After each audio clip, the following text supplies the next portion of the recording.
एक समय की बात है, किसी गांव में दो मित्र रहते थे। एक का नाम था लपसी और दूसरे का नाम था तापसी। तापसी सदा भगवान की सेवा पूजा में ली रहता था और लपसी रोज सवा सेर दही की लस्सी बनाता, भगवान को भोग लगता और चादर तान के सो जाता था। एक बार दोनों दोस्तों में बहस छिड़ गई कि भगवान का कौन बड़ा भक्त है। लपसी बोला मैं बड़ा भक्त हूँ, तो तापसी बोला नहीं, मैं बड़ा भक्त हूँ क्योंकि मैं सारा दिन भगवान की भक्ति में लगा रहता हूँ। संयोगवश उसी समय नारद मुनि पृथ्वी के भ्रमण के लिए आए हुए। उन्होंने लपसी तापसी को आपस में झगड़ते देखा तो उनके सामने प्रकट होकर लड़ने का कारण पूछने लगे। तब दोनों ने नारद मुनि को प्रणाम कर अपनी समस्या बताई। तापसी बोला ही नारद मुनि, मैं हमेशा भगवान की भक्ति में ली रहता हूँ, दिन दुनिया का ख्याल मुझे नहीं रहता, इसलिए मैं भगवान का बड़ा भक्त हूँ। लेकिन यह लपसी इस बात को मान ही नहीं रहा और खुद को भगवान का बड़ा भक्त बता रहा है। लपसी बोला मुनिवर, मुझे पूजा पाठ भक्ति आदि नहीं आते, पर मेरा मन कहता है कि मैं भगवान का सच्चा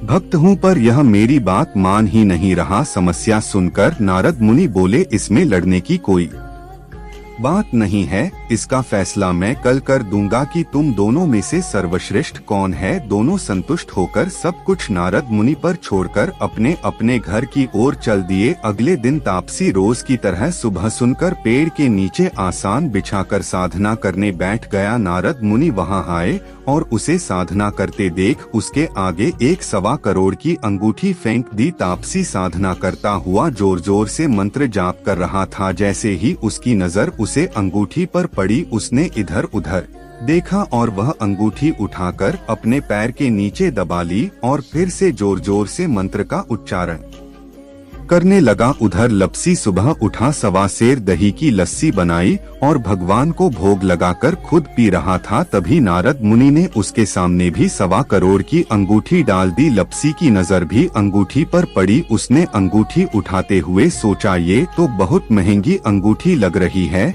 जिस बेचारे की गिरी होगी वो कितना दुखी हुआ होगा। मुझे पता करना चाहिए कि अंगूठी किसकी है। वो चारों तरफ अंगूठी लेकर ढूंढने लगा, लेकिन उसे कोई नहीं दिखा। फिर वो गांव के सरपंच को वो अंगूठी दे आया और बोला, सरपंच जी आप ढूंढ लेना कि यह अंगूठी किसकी है, उसे यह अंगूठी वापस कर देना। इसके बाद वह नदी के किनारे पहुंचा जहां तापसी कर रहा था। तभी नारद मुनि उन दोनों के सामने प्रकट हुए और बोले, तुम दोनों में से लपसी बड़ा भक्त है। तापसी ने इसका कारण पूछा तो नारद मुनि बोले, तेरे घुटने के नीचे जो अंगूठी पड़ी है तूने उसे चुराया है, जिसने तेरी साधना भंग कर दी। और लपसी ने वो अंगूठी सरपंच को दे दी। अब तापसी को अपने किए पर शर्म आई। नारद मुनि बोले, भक्ति का मतलब दिन रात भगवान के सामने बैठना नहीं है, सच्ची भक्ति का मतलब मन का भाव सच्चा और साफ होना चाहिए। अब तापसी को समझ आ गया कि उसने कितनी बड़ी गलती की है।